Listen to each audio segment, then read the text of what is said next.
right, I want to call this meeting of the Simpson County Fiscal Court to order. I ask if you'd join me in a word of prayer, and we'll follow that with a pledge to the flag. Heavenly Father, we do thank you for this day that you've given us, and Lord, the many blessings of life that you have given us each day, and most of all, the blessing of salvation through your Son, Jesus Christ. And Lord, we just ask you now that you lead us and guide us in this meeting, that you help us to make the decisions that are right in your sight, and help us to do the things that are most beneficial to the people in this community. We ask you to watch over those that work to keep us safe, the first responders, and Lord, that you just protect them and their families. And Lord, we ask all this in Jesus' name. Amen. Amen.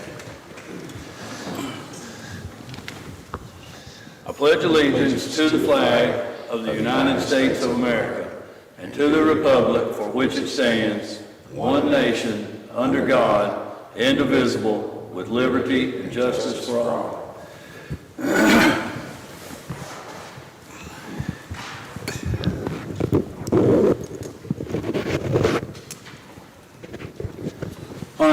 We will start the day by opening with a public hearing for the proposed 2021 property tax rates for Simpson County. Those proposed tax rates are as follows. Real property, 10 cents per $100 of assessed value, which is down 1/10 from the previous tax rate. Personal property at 10 cents per $100 of assessed value, which is also down 1/10 from last year's rate. Watercraft and motor vehicles at 16.1 cents per $100 of assessed value, which is unchanged from last year's rate. And aircraft at 10.5 cents per $100 of assessed value, which is also unchanged from last year's rate. So, and I apologize, I should have mentioned our counselor is having some medical issues and won't be able to be here, but I think he would advise us that we have open now public hearing for public comment. We'll give a few minutes for anyone to make those public comments, and after that time we'll close the public hearing.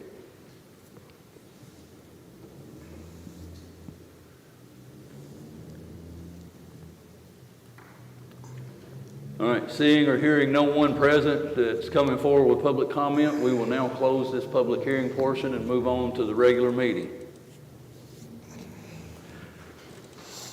That was quick and painless, huh?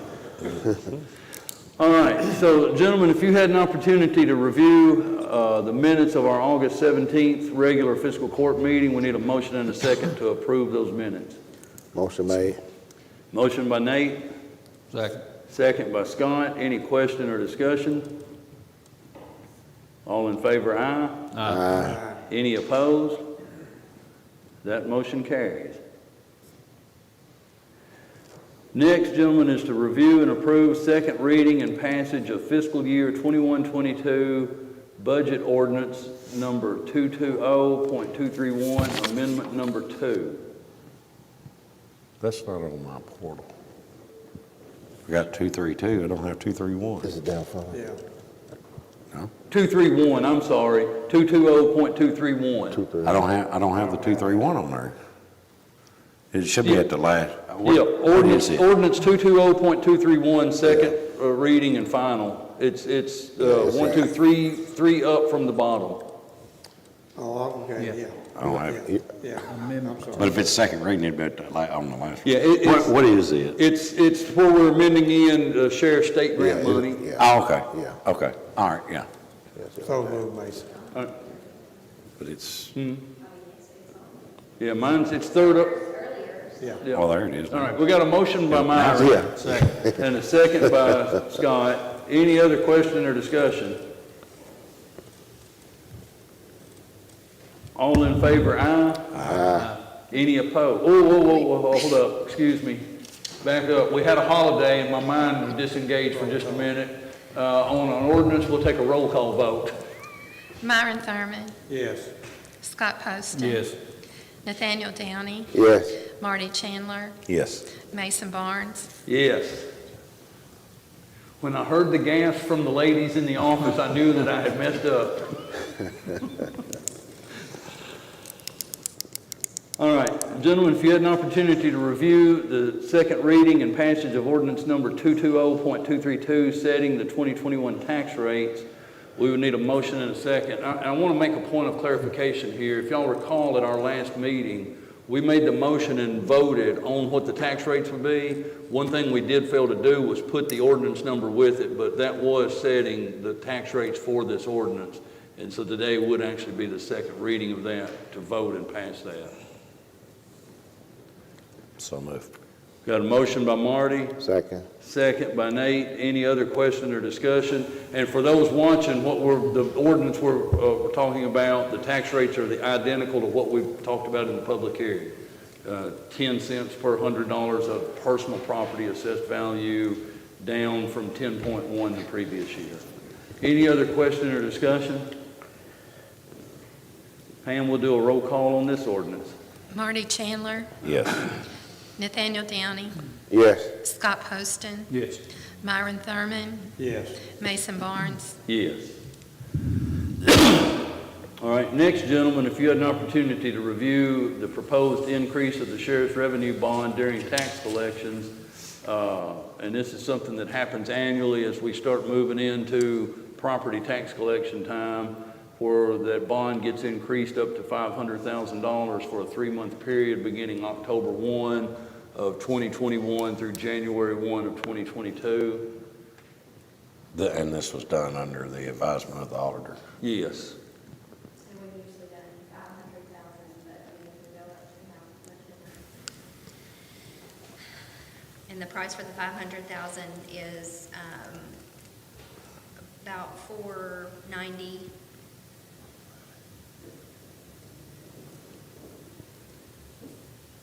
Sheriff, do you think 500,000 is sufficient?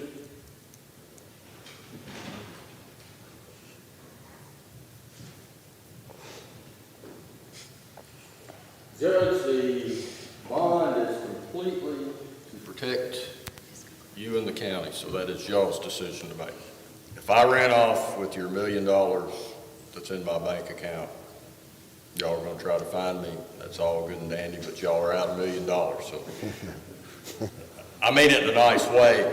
The bonding doesn't affect me. I'm the only one that's going down because your money's gone. So there are days, October is our biggest month, and we can have $1 million+ in the bank. I've made deposits of $1.2 million before in a single day. So that's up to y'all. I think legally all that's required is $50,000, but that's not what the auditor wants it all covered. Yeah. Right. And at some point, we came to an agreement that $500,000, that doesn't mean the auditor's ever gonna go, that's okay, unless you're doing the whole thing. But $500,000 protects you a lot more. Honestly, in the old days, everybody paid with cash. It's not that way anymore. We still have a lot of cash revenue come in, but it's the bulk of checks. So worst case scenario, the bag's taken. The checks really don't do anybody any good. It's just the cash. So, yeah, the $500,000. Once it hits the bank, it should be safe inside the bank. I move to increase this bond to $500,000 to $500,000 for that 3-month period of tax collection. All right, so Marty's made the motion that we increase the bond from the $50,000 to the $500,000 for that 3-month period. Myron seconded. Any other question or discussion? All in favor, aye. Aye. Any opposed? All right, that motion carries. All right, gentlemen, if you had an opportunity to review the budget transfers, we would need a motion and a second to approve those. So moved. Motion by Nate, Second. second by Myron. Any question or discussion? All in favor, aye. Aye. Any opposed? That motion carries.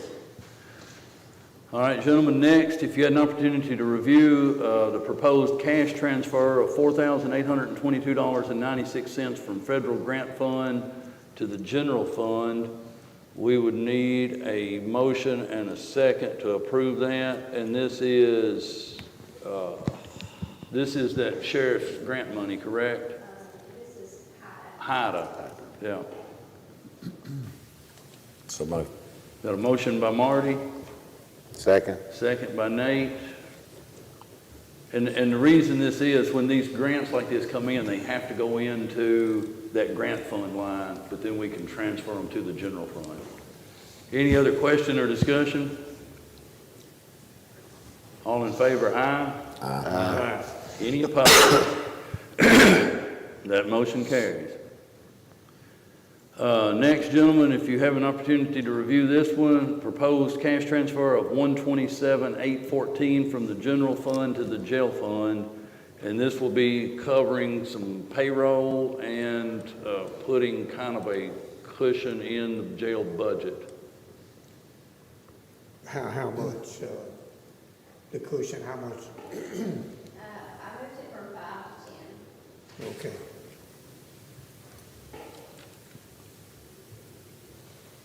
So moved. Got a motion by Myron. Excuse me. Second by Scott. Any other question or discussion? All in favor, aye? Aye. Any opposed? That motion carries. Next, gentlemen, if you had an opportunity to review the proposed cash transfer of $1,550.16 from the road fund to the jail fund, we'd need a motion and a second to approve that. And again, this is money that's coming into the road fund for the litter abatement, but this money then has to go to the jail to pay the jail employee that's doing the litter abatement. Motion moved. Motion by Nate, Second. second by Marty. Any question or discussion? All in favor, aye? Aye. Any opposed? That motion carries. Next, gentlemen, if you had an opportunity to review the bills and claims, we would need a motion and a second to approve the bills and claims as presented. So moved. Motion by Myron, Second. second by Marty. Any other question or discussion? All in favor, aye?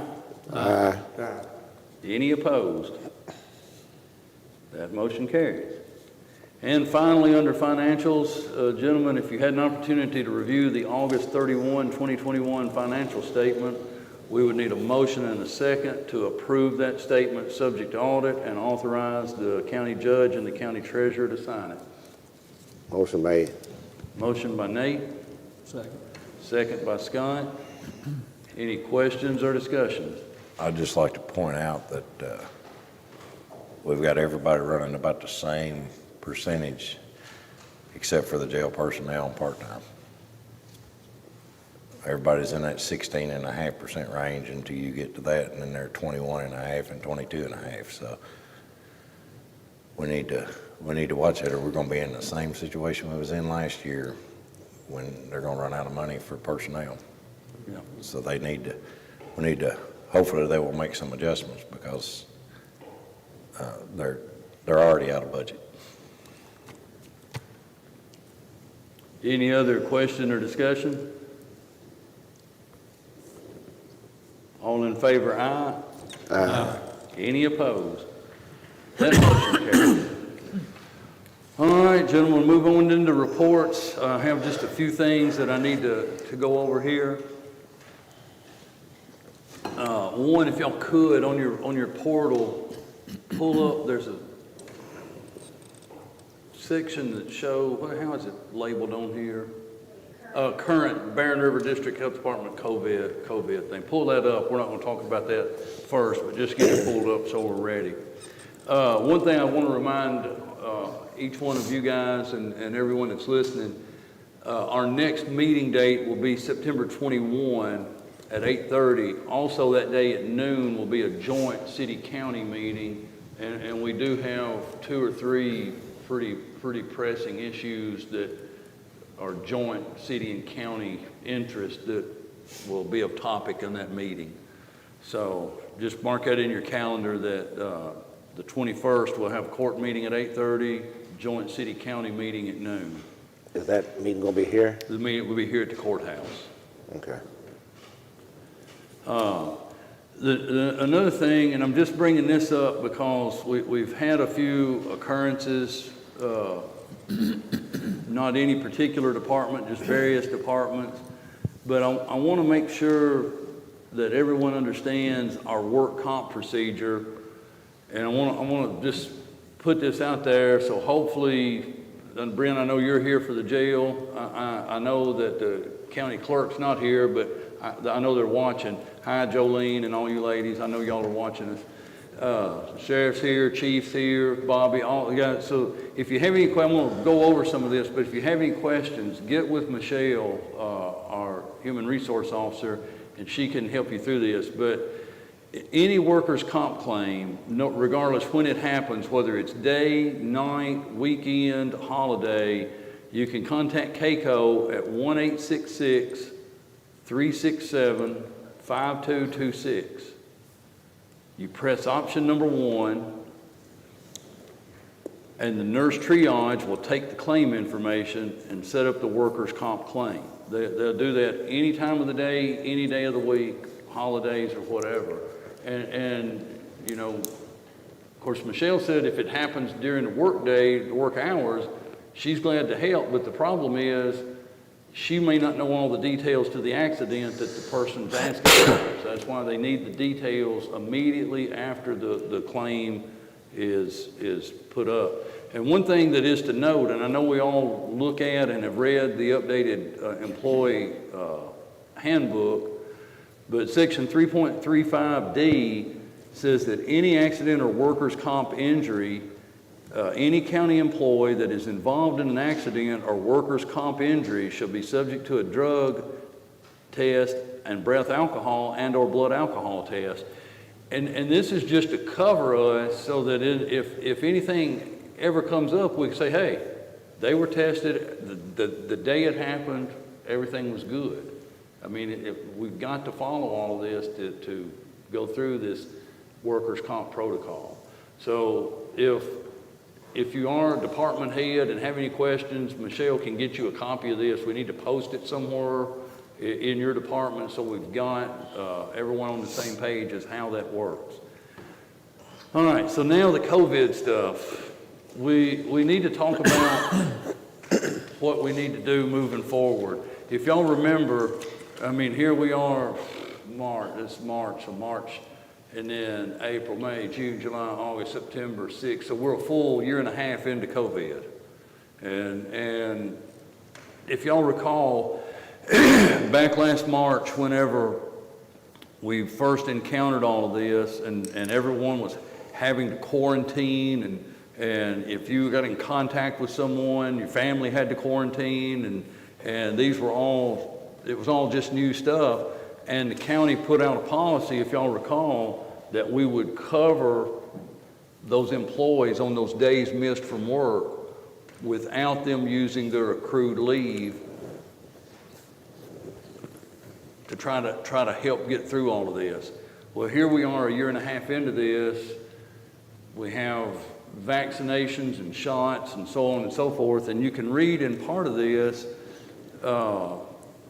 even the health department is following these state guidelines here, and they're saying that if say your spouse or someone in your household gets the COVID, if you've been vaccinated, they're telling you not to even quarantine now. So, I mean, I guess we need to look at and revisit what do we want to do with our COVID time off protocol and how we handle it moving forward. I mean, everybody that is off as of today and going back into past week, because I mean, we had an employee that was in an exposure and I said, well, we're still handling it the way we were, so they're still under that guideline, but I feel like we need to pick a time and say, okay, going forward, we're going to have to start dealing with COVID just like we do the flu or any other sickness. Do we know the percentage of county employees that has been vaccinated? I have no idea what that number is. Myron, not only do I not know that number, I'm not going to ask them. I mean, simply because, I mean, my personal opinion is that their medical deal is that's their personal and private decision.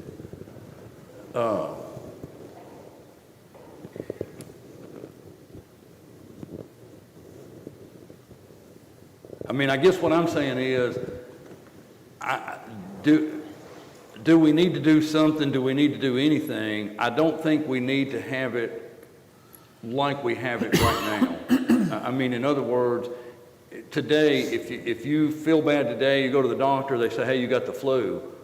Well, number one, we do hope you stay at home because we don't want you giving the flu to everyone else in your department. But you're also going to have to use your accrued time to be paid for those days off if you've got the flu, or just say, I don't have accrued time, and then there's that section of the admin code where if an employee has exhausted all their accrued leave, then they can request from another county employee who has a sufficient balance to transfer that time upon approval from both parties. yeah. So, I But mean, now in the admin code, it states at least 10 days. Now, I think we need to probably consider an exception for COVID because, you know, I think some of the quarantine period is 10 days, but if it's just a testing and you're waiting on test results and it comes negative, it could only be, I don't know, between 2 and 5 days or whatever. So I think with COVID related, we might want to make an exception to that admin part code, that it's not just at least 10 days, it could be less than that. If a county employee has exhausted their leave and they don't have any way of being paid for that, so. yeah. Yeah, I think a change is gonna have to come about, you know, pick a time frame. Because like I said, this virus is somewhat like the flu was. In the very beginning, we didn't know nothing about it, so we had to have those days in that time period. Now, so we're starting to find out more about it and things are starting to change, we're gonna have to change with time. So like you said, you know, maybe we do need to set a date or a time frame to make the changes or to have the changes to be effective. Yes, sir. Does it need to be at the microphone? Okay. These guidelines you've got, what do they say? Say I'm not vaccinated and my family member has COVID.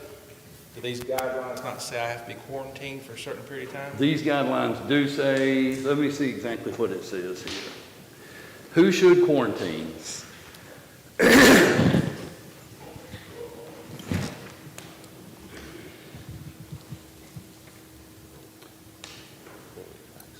If you're not fully vaccinated, you should quarantine for 10 days. Yeah.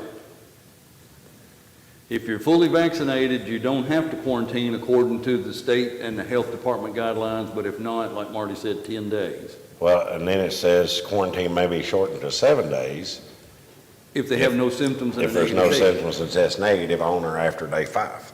I guess my question is in the past, if somebody quarantined, you paid them. We did. Okay, so now if somebody in the same situation, you're talking about not paying them.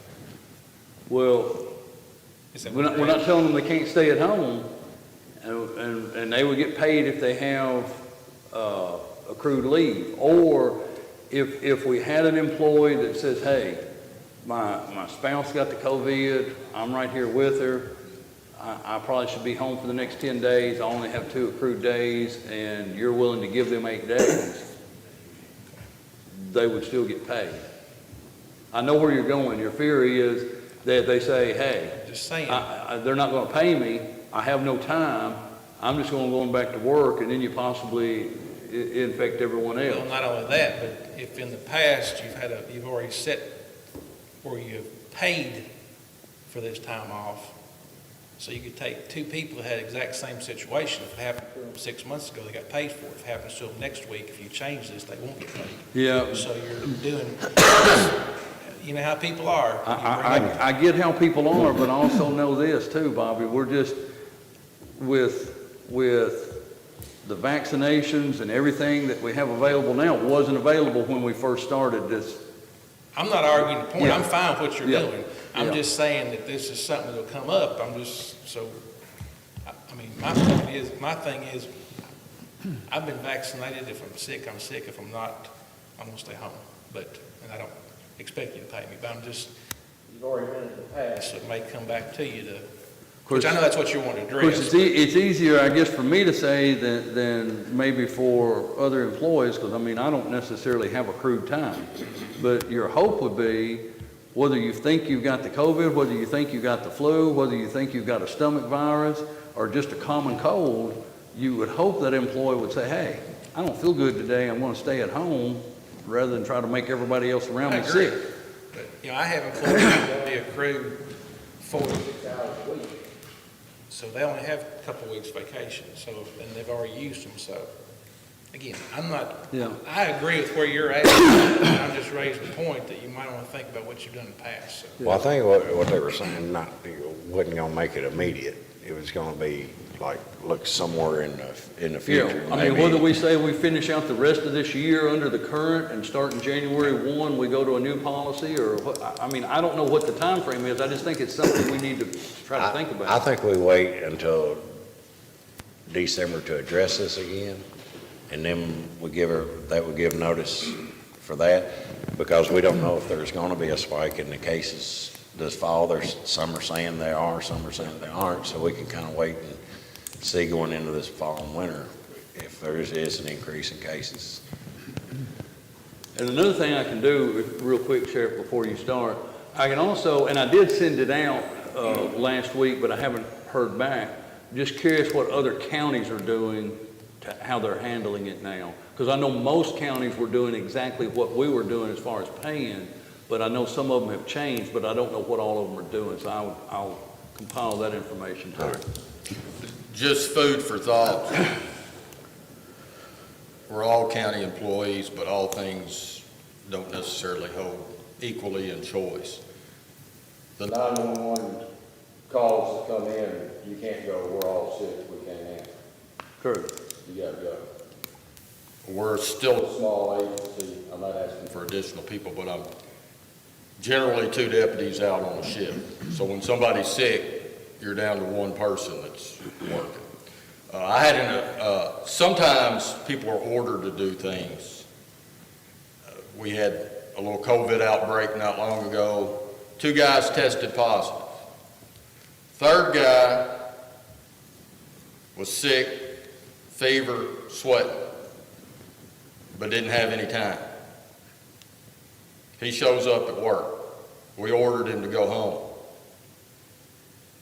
His choice is to work. Now, what I was told, and this is not a bad thing, let's see first you're asking for medical information to prove what they've got, which I don't know is anybody's business, but it is to some degree. So here's your 2 positive COVID tests. He ended up tested negative. But there's 100 people walking by him a day in his particular spot where he's at, and we're already low on people. Do you pay him or not? He was ordered to go home by the county. I don't want y'all taking my authority away to make a common sense decision, and I don't know you really can. It's just whether I'm gonna have to argue about getting the guy his pay. I said don't pay him. Rightfully, you probably should pay him. He came to work, he wanted to work, and I didn't want to risk getting everybody infected. So it gets a little deeper than just sometimes somebody feels bad, common sense would say stay home. Administratively, we can do that. But Sheriff, did you want him to go home because he was running a fever and felt bad, or because you was afraid he might have the COVID? Well, common sense, Judge. He's got COVID, and you're sitting right there, now you're sweating and you got a fever. What do you do? Or do you go to the meeting you got planned to say, but my point being, let's say no one had the COVID. You get a guy come to work one day, Well, man, he's he's sick. burning up running a fever. Do you want him there at work? If he shows up, that's what I'm asking y'all, because that's the decision you're saying that you're trying to make, is do you pay him or not pay him? Well, what we're talking about really is whether we're going to pay people prolonged periods of time due to COVID without using any accrued leave time. Yeah. Because to date, we paid out between that and split shifts, we paid out about $100,000 to. And that's gross FICA match and retirement match. Yes, a total of roughly And how much, $100,000. and I'm not being smarter, how much of the COVID money that you've been paid back to the county, does it not get any more COVID related as we were out some costs because emergency workers or highway workers had to do this. Right, but we're not getting additional money. But we don't get money for people out being out sick. We got money because you all are working the front line. Yeah. And that's why we got the But money. wouldn't that help offset? Isn't that what you, when No, you've it's got not- somebody it's not on gonna the be lines that's continuous. kind of. I mean, it's over, that's done, you know, Yeah. that part's over, so it's not continuous. Well, I'm not asking for anything. What I'm saying is don't make decisions based on willy-nilliness of, well, he doesn't have to come to work.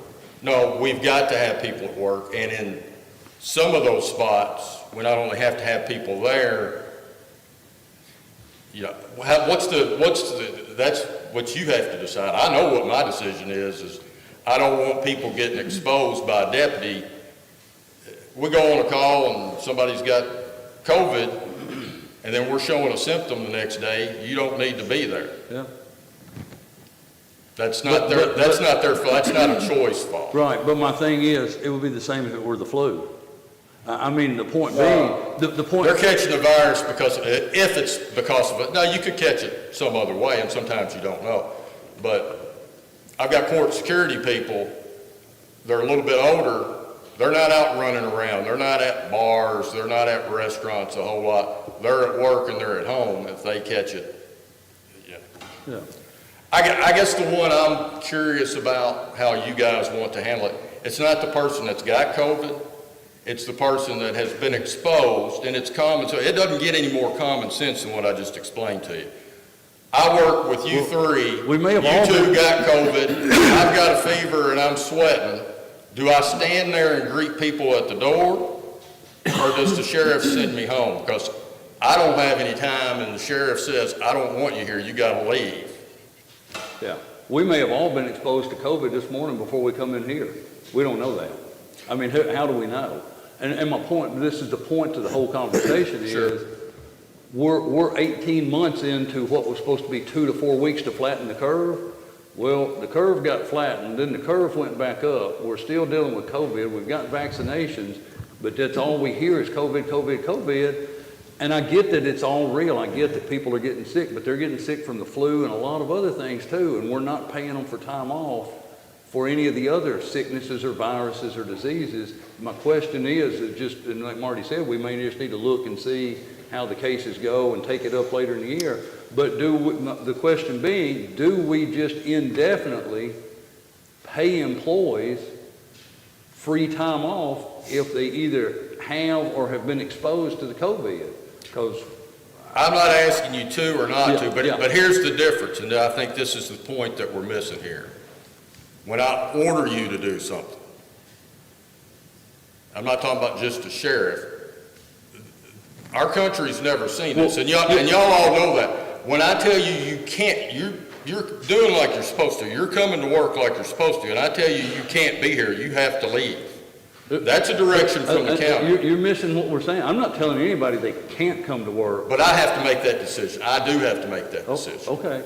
I'm just saying that we need to look at, are we going to continue to indefinitely pay people for being off without using accrued time? Because we don't for any other sickness or illness. Who you send home, I can't help. They're your guys. You send home whoever. The other illnesses, I'm not required to send you home by the government, and that's what the government's saying. And the CDC These are thing just that you read recommendations. earlier came out because we had an instance like that, and I had to look it up. And I'm not saying it's changed, but it also came out before people that were getting the shot started testing positive. That was when they thought, hey, you've had the shots, you can't get it now. Remember, we went through that phase. But that's wrong too. Well, what I'm saying is those guidelines, so you go by the guidelines, I don't know. yeah. Well, these guys. It's a good question for y'all to consider. I'm not tore up either way. It's whatever Just y'all understand decide. too, these are not mandates or orders by the government. These are recommendations and guidelines. I mean, what I'm saying, neither the state nor the Barron River, the health departments across the state of Kentucky are saying, here's what you absolutely have to do. We're going to send law enforcement over to shackle you up if you don't. These are just guidelines. Oh, I know. Yeah. Because I'm not going and shackling somebody up. And I'm not arguing with you about whatever y'all consider. I don't want you to, I'm not up here trying to get anything from the sheriff's office. I'm just saying legitimate concern is if you're ordering, because there's a difference in choice and order. And it's not always an order. Sometimes people have got time and they don't mind taking off. But when the guy in this particular shows up at work and you say, you can't be here. Well, you have to- basically, Sheriff, what the health department's doing today would be no different than if you go to the doctor today and you feel icky, they test you, you got the flu, the doctor says to you, here's some Tamiflu, you need to stay home for 7 days. Okay, did the doctor or the government or anyone order you to stay home? Nope, the doctor suggested that you stay home for 7 days. Now, if you are disrespectful enough that you want to expose all of the people in your work area to the flu, I guess you can go to work. It would be better if you were respectful enough to stay home, and hopefully you've got some accrued time, but the point being, do we indefinitely pay for COVID? I'm not saying you should or should, I just. That's the question. My job is to give you food for thought from all the different places. You heard from Bobby, they've got theirs. I mean, I You get it. heard from the sheriff's office, I'm just letting you know, sometimes they're told. It looks like we're wanting to hear from the jail too.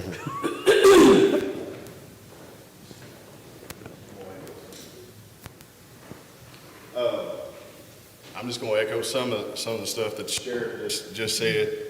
I've got a kind of a more unique situation. I've got an employee that has tested positive, is vaccinated both rounds, and has been gone 10 days, running out of accrued time, wants to come back, but is still running a fever and has all the symptoms. Yeah.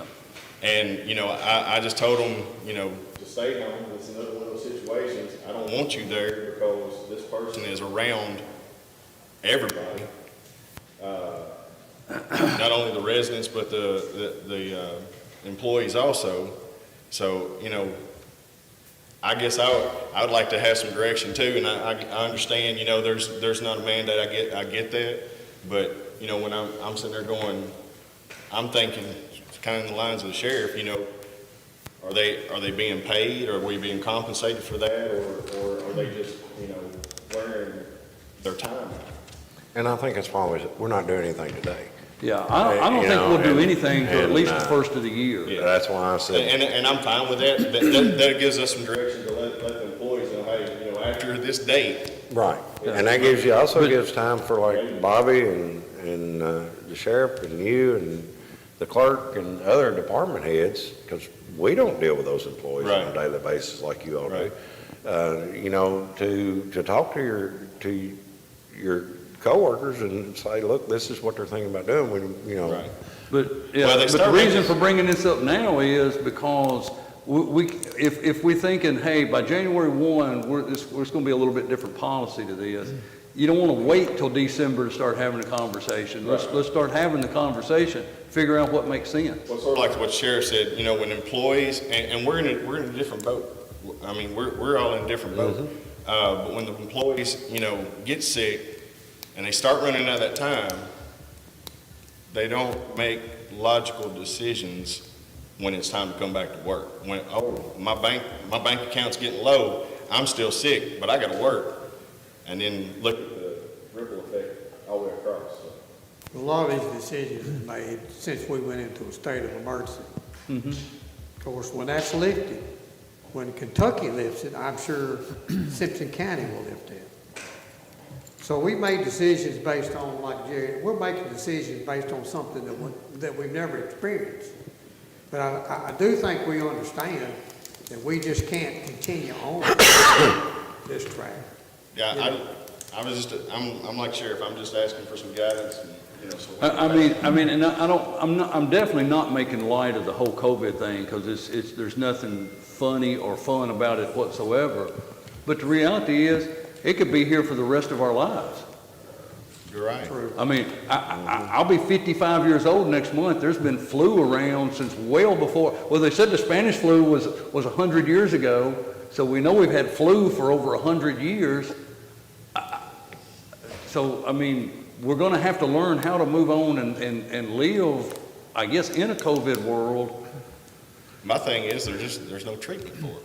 I mean, there are some treatments, just a lot of, I mean, any rate. Do y'all have any other questions or concerns? I mean, or do you follow where we're at? And I mean, I mean, COVID's not gonna go. It's not gonna go away. evidently it's not, it didn't go away in 4 weeks like we thought in mid-March last year. It outlasted those 4 weeks. I say we've give everybody notice that we're looking at doing something different maybe by the first of the year. Let's see how things go in the next couple of months, and, you know, some miraculous reason they come out with a cure or a treatment or whatever, then that could change the entire situation. Yep. Who knows? So, Any other thoughts? but I agree, I don't think we can keep doing this for the next 10 years or whatever. You know, at some point, we have to say we just can't. Yeah, and I'll compile a whole list of what other counties are doing. I know some of the local businesses have shut off the COVID pay for employee time off. All right, Myron, you have anything? Only thing, just to kind of let the people know out on Macedonia Road, don't know the time frame, but between now and probably end of the year, that road is gonna be resurfaced. So just be aware of that. And point in there that the bridge entrance and exit will be smooth. Okay. Scott? Yeah, I had a lady call me about a stop sign over on Wendy's Circle. It's just got one way in, one way out, and it just loops around. Well, when it loops around and comes back, she's just saying there's just a lot of young drivers, and there's not a stop sign. There may have been at one time, but so we may want to put one there. And she asked about maybe a speed limit sign, and I told her about those, but it'd probably be 25, I would say, through that. So if we could do that, that's all I got. So there used to be one there, Bob? I would say it was. Yeah. Okay. We don't, that's one of those roads, unless you have a reason to go down roads. About once a year. And she lives right on that corner, so she's got little kids, and, you know, they're just, instead of using common sense sometimes, they just don't stop. No report. Nate? No report. Marty? The usual thing I say at this time of year is watch for farm equipment on the roads. Everybody started, or not everybody, but a lot of people started in the corn last week. And I don't know what's going on with the state, why they haven't put our no parking signs up out by the Tyson place, but if you're going out 31 South, it's just a matter of days before those trucks start backing out on 31W, so be careful until we can get something done with this situation out there, because it's just a major wreck waiting to happen, is all it is to it. All right. Obviously, we wish our county attorney the best while he's getting better, and his medical issue is not COVID related. Sheriff, you have anything else? No report, sir. Jailer?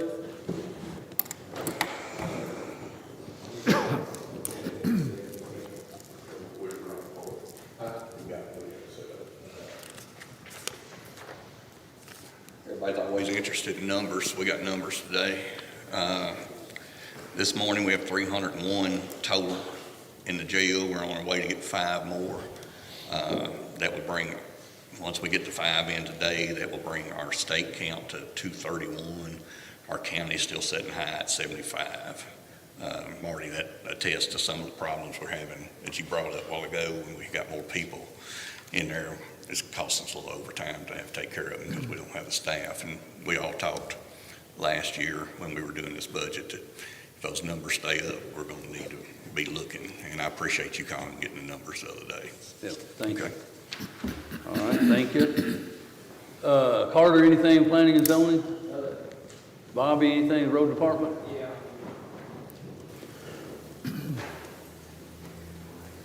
Just information, last spring, the state picked Simpson County, well, actually a year before, but it's delayed. The state picked Simpson County to do a safety audit on 2 roads we submitted, which was Peden Mill and Roark. We did our part, they came and done it, they had a meeting here. They actually have ordered those signs for those roads, which is probably $4,000 to $5,000 worth of material they're furnishing, so those roads will get new signage. Peden Mill will get quite a bit of signage, which we've actually cut some of it out because it wasn't necessary, or well, if it's under 1,000 cars a day, that affects what's required. But we're gonna put those up probably next month, hopefully as soon as they get the material to us. And the only other thing is we are gonna start mowing roadsides, the right-of-ways next week, so. Are we doing any, what's the status on Love and Chapel Road where they tore that up with putting in that fiber? I have not, I called the engineer about that, and they were supposed to remove the rocks and also patch that spot. Okay. If they have it this week, I'll Now, call about it. is that in with the asphalt or That's with the asphalt. tires? Or That's the asphalt. It's okay, so commercial the asphalt. other end is the one that's got Yep. the tires in? Okay. Yep. Hey, Bob. Out on Lake Spring Road, is that a water line they've been putting out that way? Are they gonna go back and reseed? I'm sure they will. Okay. They were a year on Sportsman's Lake doing that process almost, and they haven't been, it's a different contractor, they moved a lot quicker on Okay. Lake Springs, but I assume they would because they did on the others. Okay. Bill, you have anything with maintenance?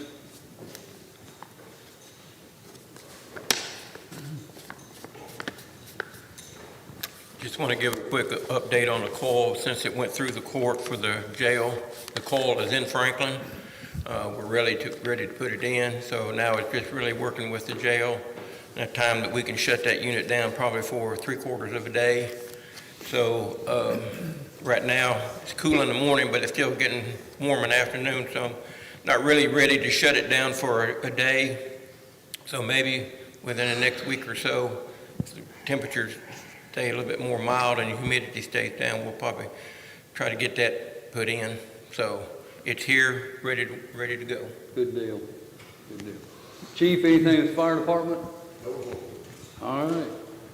No other reports, gentlemen. I need a motion to enter into executive session according to KRS 61.810, paragraph 1, litigation, which would be discussions of proposed or pending litigation against or on behalf of the public agency, and for KRS 61.810, paragraph 1F, personnel, discussions or hearings which might lead to the appointment, discipline, or dismissal of an individual, employee, or member. Motion made. Got a motion by Marty and a second by Nate. Any question or discussion? All in favor, aye? Aye.